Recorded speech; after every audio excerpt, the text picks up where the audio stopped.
3 months. That's how long it had been since David signed the divorce papers and moved into that small apartment downtown.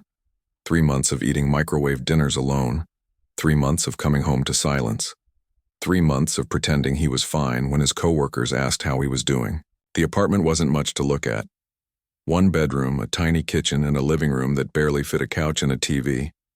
But it was his, and that counted for something. No more arguments about whose turn it was to do the dishes. No more sleeping. On opposite sides of the bed, backs turned to each other. Just peace and quiet. Sometimes too much quiet. That Friday evening started like any other.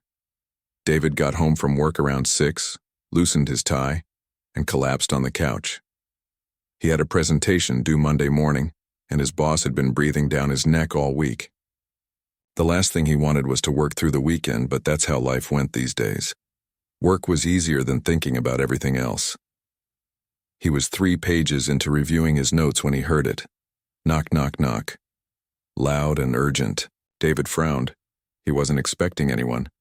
His sister lived across town and always called first. His friends had stopped inviting him out after he'd turned them down 5 times in a row. Who could possibly be at his door on a Friday night? He pushed himself off the couch and walked to the door, peeking through the peephole. What he saw made his heart skip a beat. There stood Rachel, his friend from college. But this wasn't the confident, always smiling Rachel he remembered. Her mascara was running down her cheeks. Her hair was a mess. She had a suitcase at her feet and was hugging herself like she was trying to hold the pieces together. David yanked the door open. "Rachel, what happened?" She looked up at him with those red, puffy eyes, and her bottom lip started trembling. "I'm so sorry to just show up like this. I didn't know where else to go. My flight got canceled. My phone died, and I remembered you mentioned you live downtown now. I know we haven't talked in forever, but I just..." Her voice cracked, and she looked down at her feet. Hey, come in," David said immediately, grabbing her suitcase and pulling her inside. "Don't worry about it, come on." Rachel stumbled into the apartment, and David closed the door behind her. She stood there in the middle of his living room, looking lost and broken, and something inside him ached. He'd been so wrapped up in his own problems that he'd forgotten how it felt to care about someone else's pain. "Sit down," he said gently, guiding her to the couch. "I'll get you some water, and I can charge your phone. Just breathe, okay?" She nodded and sat down, wiping her face with the back of her hand. David hurried to the kitchen, grabbed a glass of water, and found his phone charger. When he came back, Rachel had calmed down a little, though she still looked like she'd been through a war. "Thank you," she whispered, taking the water with shaking hands. David sat down next to her, keeping a respectful distance. "Want to tell me what's going on?" Rachel took a long sip of water, then let out a shaky breath. "I was supposed to fly home tonight after a job interview here in the city, but the airline canceled my flight because of some mechanical issue. They can't get me on another one until Monday. All the hotels near the airport are booked because of some convention. I tried calling everyone I could think of, but my phone died, and I panicked. Why didn't you go to a hotel downtown? I spent all my savings on the plane ticket and the interview outfit," she admitted, her voice barely above a whisper. "I'm completely broke until my next paycheck. I couldn't even afford a cheap motel." David's heart sank. He knew that feeling. The feeling of being at the end of your rope with nowhere to turn. "You can stay here," he said without hesitation. "I've got a guest room. Well, it's more like a storage room with a bed, but it's yours for as long as you need it." Rachel's eyes filled with fresh tears, but this time they seemed like tears of relief. "Are you sure? I don't want to impose." "You're not imposing. Seriously. When's the last time you ate?" She thought about it. "Breakfast, I think." "Okay, that settles it. You're staying and we're ordering pizza. What do you like?" A small smile cracked through her tears. "Anything but pineapple." "Thank God. I was worried you'd be one of those people." She actually laughed, and the sound filled the apartment in a way that made David realize how empty it had been. He grabbed his phone and ordered 2 large pizzas, some breadsticks and sodas. While they waited for the food, Rachel plugged her phone in to charge, and David grabbed some blankets for the guest room. When he came back, Rachel was sitting on the couch looking around his apartment.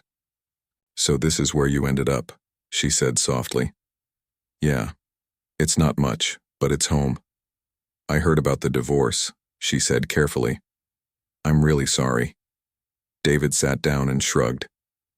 "Thanks. It's been rough, but I'm managing. What about you? What's this job interview about?" Rachel's face lit up a little. "It's for a marketing position at a tech startup downtown. It would be a fresh start, you know? A chance to get away from." She trailed off. "Away from what?" She bit her lip.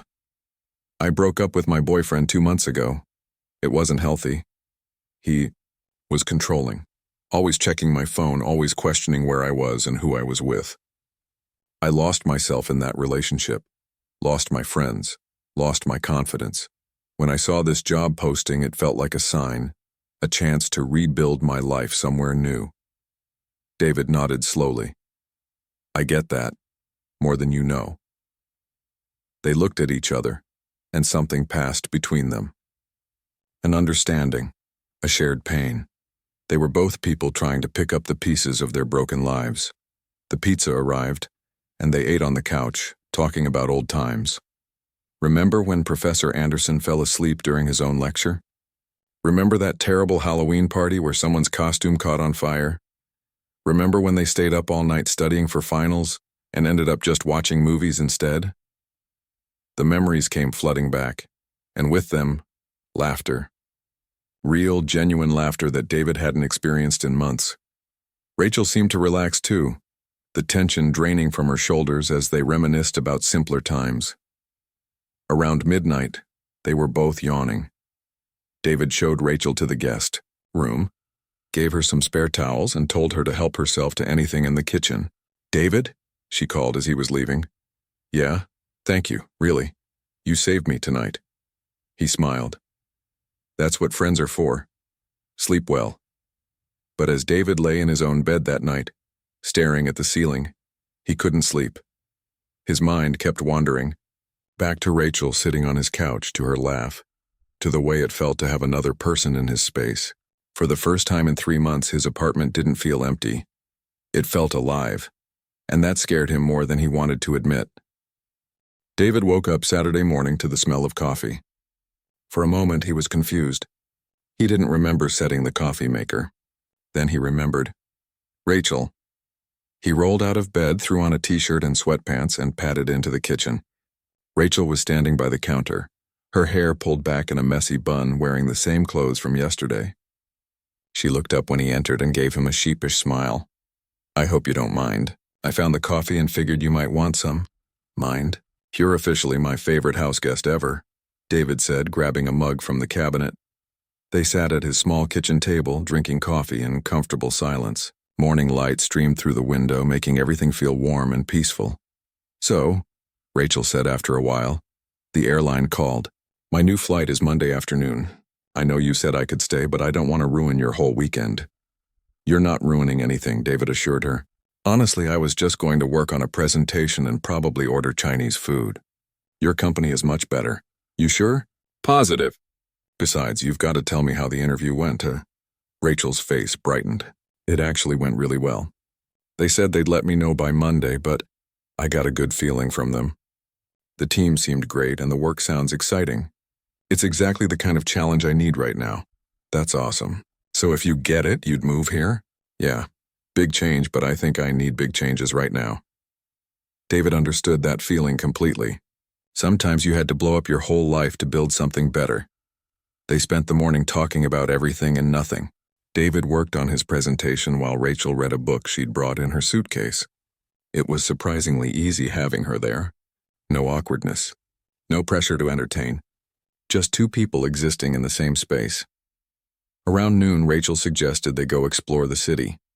David hadn't really taken the time to get to know his neighborhood since moving in. He'd been too busy feeling sorry for himself. But with Rachel's enthusiasm pushing him forward, he agreed. They walked through downtown, stopping at little shops and cafes.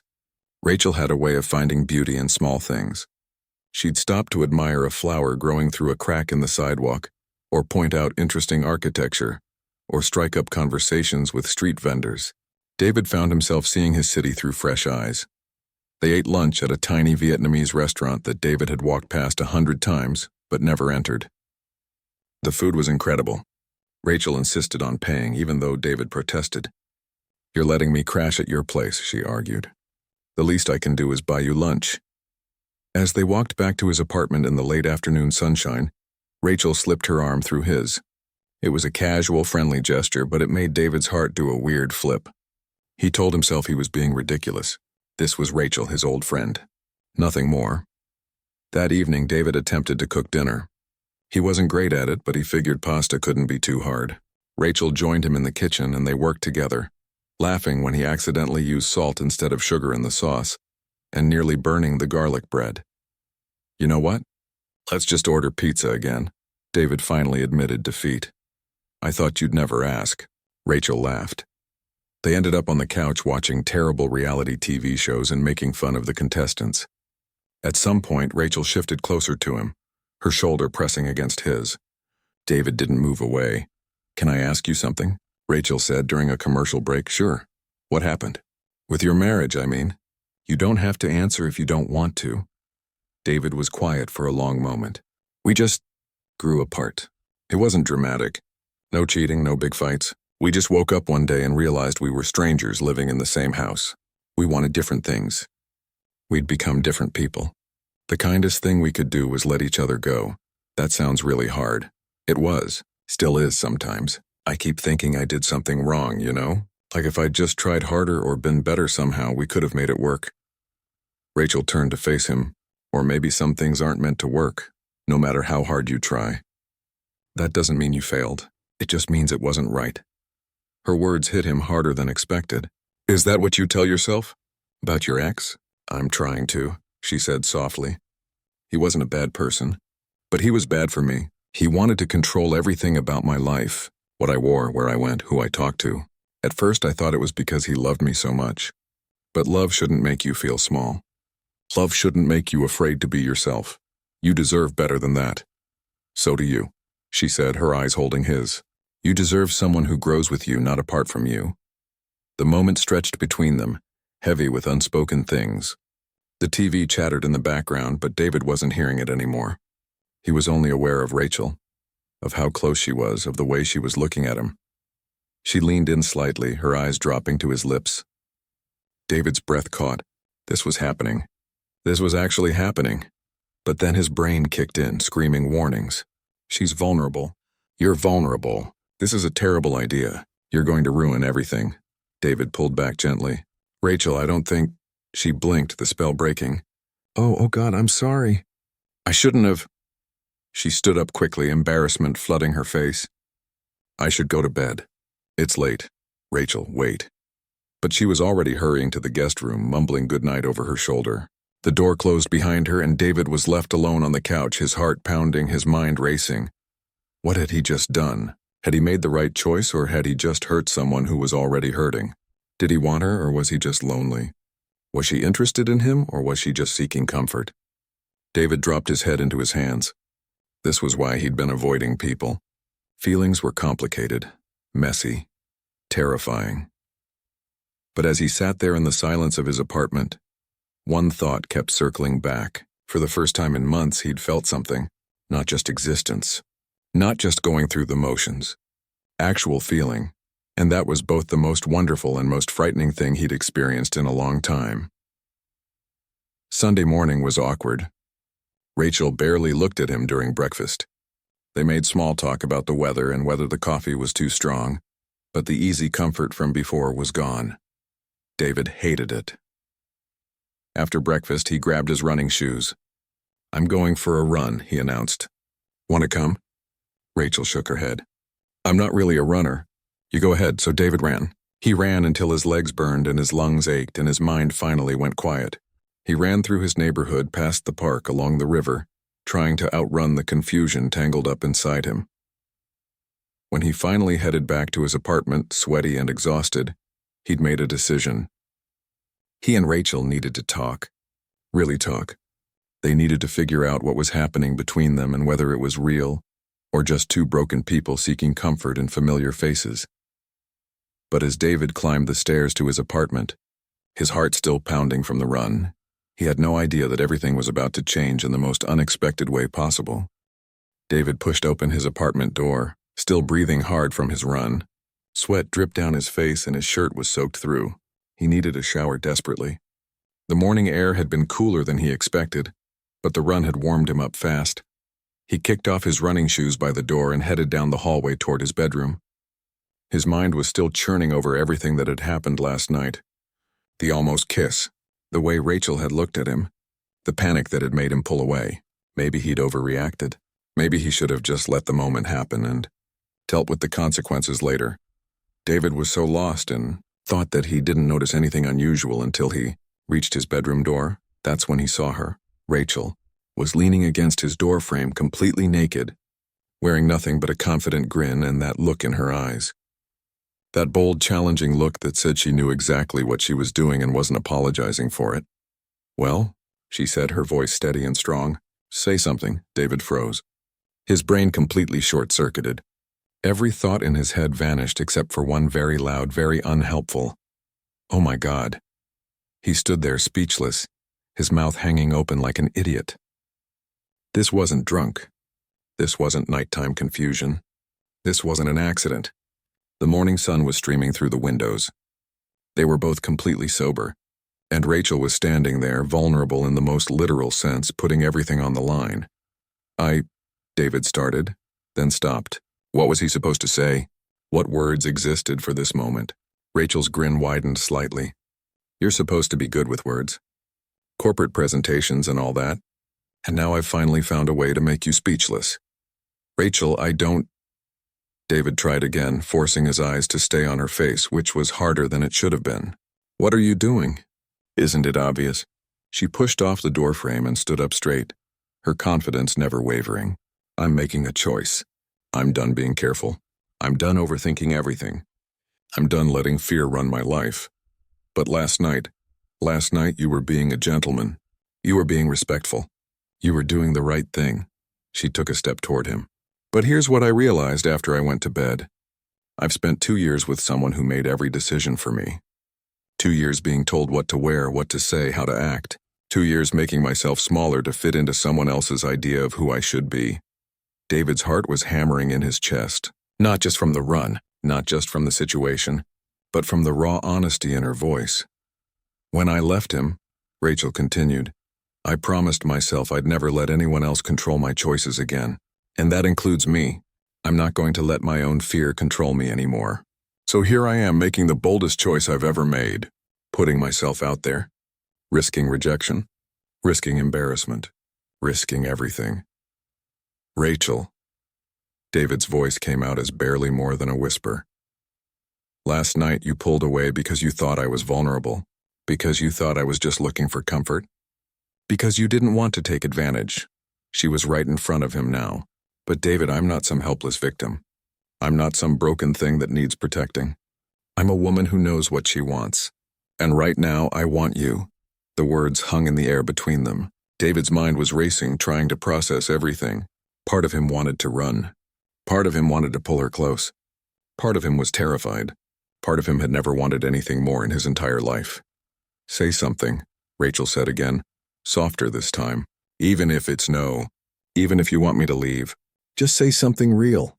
David looked at her. Really looked at her.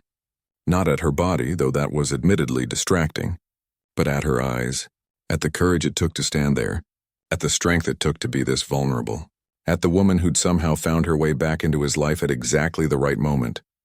And he realized something. This wasn't just about attraction. This wasn't just about loneliness. This wasn't just two broken people looking for temporary comfort. This was about two people who'd known each other before life got complicated. Two people who understood each other's pain. Two people who'd spent a weekend remembering what it felt like to actually live instead of just survive.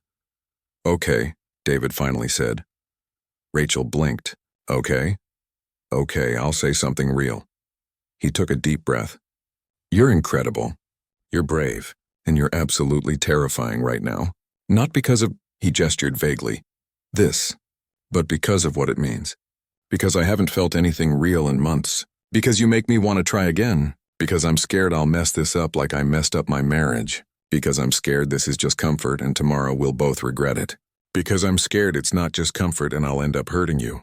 Because Rachel put her finger on his lips, stopping his rambling. You're overthinking this. That's kind of my thing, she smiled. I know, I remember. You overthought every test in college. You overthought ordering food at restaurants. You overthought everything.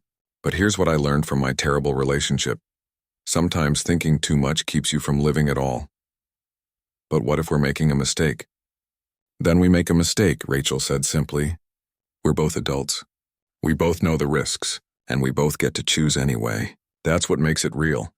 David stood there, his heart pounding, his mind still screaming warnings, his body very much wanting to stop thinking entirely. He was sweaty from his run. He probably smelled terrible. This was the least romantic scenario possible. And yet somehow it felt more honest than anything he'd experienced in years. I need to shower, he finally said. Rachel raised an eyebrow. Is that a yes or a no? It's a give me 5 minutes to think clearly and stop smelling like a gym. He met her eyes. And it's a, we need to talk about this. Really talk, before anything happens. For a second, David thought she'd be disappointed. Thought she'd take it as rejection. But instead, Rachel's smile grew wider. There's the thoughtful David I remember, always wanting to have the conversation first. Is that a bad thing? No, she said softly. It's actually really sweet. Most guys would have already. She trailed off, laughing. Yeah, well, I'm not most guys. David took a step back, putting some distance between them before his resolve crumbled completely. And you deserve better than a sweaty, impulsive decision neither of us has thought through. Rachel nodded. Okay, you shower. I'll put some clothes on. And then we'll talk. Really talk. About all of it. Promise? Promise. She turned and walked back toward the guest room, and David very deliberately did not watch her go.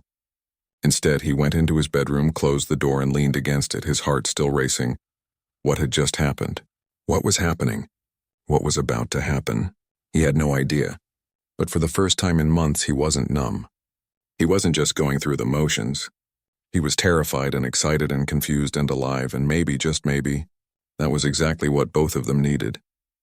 David headed into his shower, turned the water to cold, and tried to get his thoughts in order, because in a few minutes he and Rachel were going to have the most important conversation of his life, and he had no idea what he was going to say.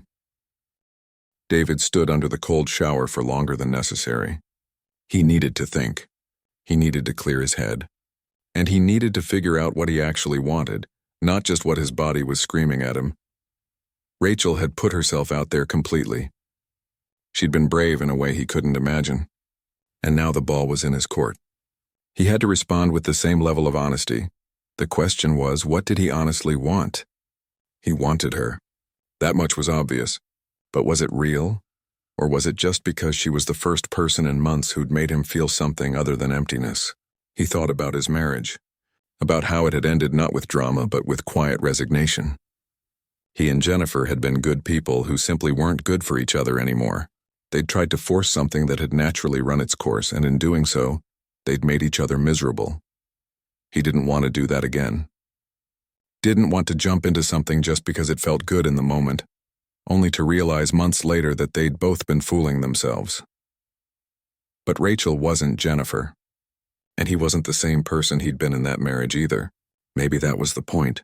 Maybe you had to be broken first before you could build something better. David turned off the shower, dried himself off, and got dressed. Simple clothes. Jeans and a t-shirt. This wasn't a time for pretense. This was a time for truth. When he emerged from his bedroom, he found Rachel sitting at his kitchen table. She'd put on clothes, jeans and a soft sweater. Her hair was pulled back and her face was free of makeup. She looked nervous, her fingers drumming on the table.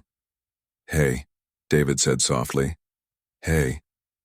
Rachel looked up at him, and he saw uncertainty in her eyes for the first time. Are you mad? Mad? No, confused? Absolutely. Terrified? 100%. But not mad. I shouldn't have done that. It was too much. I just thought, stop, David said, sitting down across from her. Don't apologize for being brave. Don't apologize for knowing what you want. You did nothing wrong. Then why do you look so serious? Because this matters, David said simply. You matter. What happens between us matters. And I don't want to screw this up by rushing in without thinking. Rachel nodded slowly. Okay, so let's think. Let's talk. Let's figure this out. And so they did. For the next hour they talked about everything. About their failed relationships and what they'd learned from them. About their fears and their hopes. About what they wanted from life and whether they were just looking for comfort or something more. I don't know if I'm ready for a relationship, David admitted. My divorce is barely final. I'm still figuring out who I am as a single person. I don't know if I'm ready either, Rachel agreed. I'm still unpacking all the damage from my last relationship. Still learning to trust my own judgment again. So what do we do? Rachel leaned back in her chair. I guess we have two options. We can decide this is too complicated and too risky, and we can stay friends. Keep it safe. No drama, no heartbreak, no risk. What's the other option? We acknowledge that it's complicated and risky, and we try anyway. We go slow, we're honest with each other. We check in constantly, and if it doesn't work, we promise to stay friends. David considered this. Can people really do that? Try a relationship and stay friends if it fails? I don't know, Rachel said honestly. But we're not most people. We've known each other 15 years. We've survived bad relationships. We're both adults who can communicate. If anyone can do it, maybe it's us. That's a lot of maybes. Life is full of maybes, David. The only certainty is that if we don't try, we'll always wonder what if. He knew she was right. He'd spent 3 months playing it safe, avoiding risk, protecting himself from more pain. And what had it gotten him? An empty apartment and a hollow existence. I'm scared, he admitted. Me too. What if I'm not ready? What if I mess this up like I messed up my marriage? Rachel reached across the table and took his hand. What if you are ready? What if this is exactly what both of us need to heal? What if we're better together than we ever were apart? David looked down at their hands. Her fingers were warm and soft in his. It felt right, natural, like coming home after a long journey. Your interview, he said suddenly. You said they'd call by Monday. What if you get the job?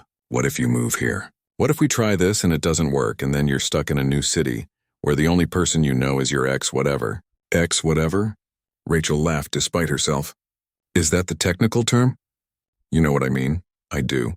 And yes, that's a risk. But David, I was planning to move here anyway if I got the job, because I need a fresh start, because I need to rebuild my life. You're not the only reason. You're just a really good bonus reason. David smiled despite his anxiety. A bonus reason? The best bonus reason, she confirmed. But I'm not asking you to be responsible for my happiness. I'm not asking you to fix me or save me. I'm just asking you to try, to see where this goes, to be honest with me. Can you do that? Could he? Could he put himself out there again? Could he risk getting hurt? Could he risk hurting her? He thought about Rachel standing in his doorway that morning, about the courage that took, about how she'd spent 2 years in a relationship that made her small, and she was choosing to be big. Choosing to be bold, choosing to live instead of just survive. How could he offer her anything less than the same courage? Yeah, David said, squeezing her hand. I can do that. I can try. I can be honest. And I can promise that whatever happens, I'll respect you. I'll communicate with you. And I'll never make you feel like you have to be anything other than exactly who you are. Rachel's eyes filled with tears, but she was smiling. That's all I wanted to hear. Just like that? We're doing this? Just like that. We're doing this. She paused. But slow, right? We're taking this slow. Definitely slow, David agreed, even though every part of him wanted to pull her close right now. We've got time. Let's do this right. Rachel's phone buzzed on the table. She glanced at it and her eyes went wide. It's them. The company. They're calling. Answer it. Rachel grabbed her phone and stepped away from the table, her voice suddenly professional. Hello, yes, this is Rachel. Yes, really? Oh my God, yes, absolutely. Thank you so much. She hung up and turned to David, her face glowing. I got it. I got the job. That's amazing. David jumped up and pulled her into a hug. She laughed and hugged him back, and for a moment they just stood there in his kitchen holding each other. I can't believe this is happening. Rachel murmured against his chest. New job. New city. New whatever this is. Scary, right? Terrifying, she agreed. But also kind of perfect. David pulled back to look at her. When do you start? 3 weeks. I have to go home tomorrow, pack up my life and move here. It's going to be chaos. I can help. When you get back, I mean, with the move. Finding an apartment. Whatever you need. You'd do that? Rachel, I just agreed to try a relationship with you. Helping you move is the easy part. She laughed and kissed his cheek. You're sweet, you know that? I try. They ordered Chinese food for dinner, and this time there was no awkwardness. No uncertainty. Just two people who'd decided to take a chance on something that might be wonderful or might be a disaster, but was definitely worth trying. That night, Rachel slept in the guest room. They'd agreed to take things slow, and that meant not rushing anything. But as David lay in his own bed, he found himself smiling in the dark.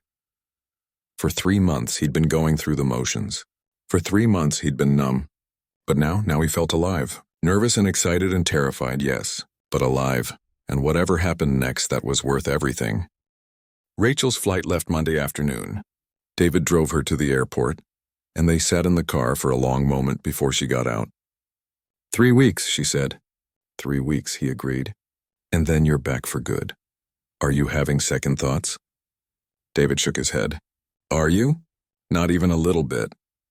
She leaned over and kissed him softly.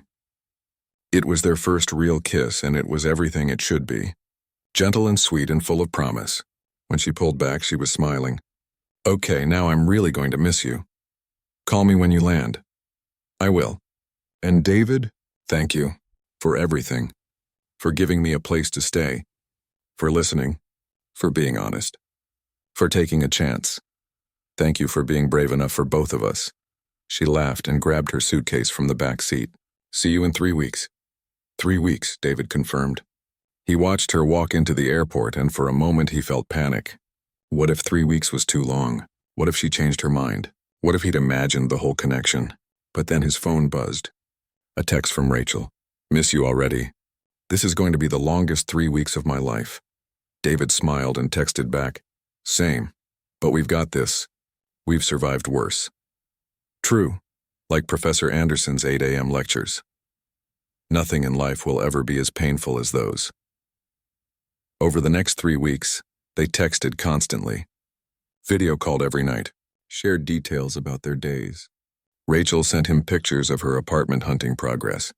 David sent her terrible jokes to make her laugh.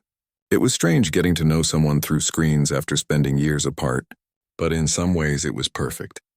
They learned about each other's lives, their habits, their quirks. No pressure, no rushing, just two people building something real, one conversation at a time. David found himself looking forward to her calls more than anything else in his day.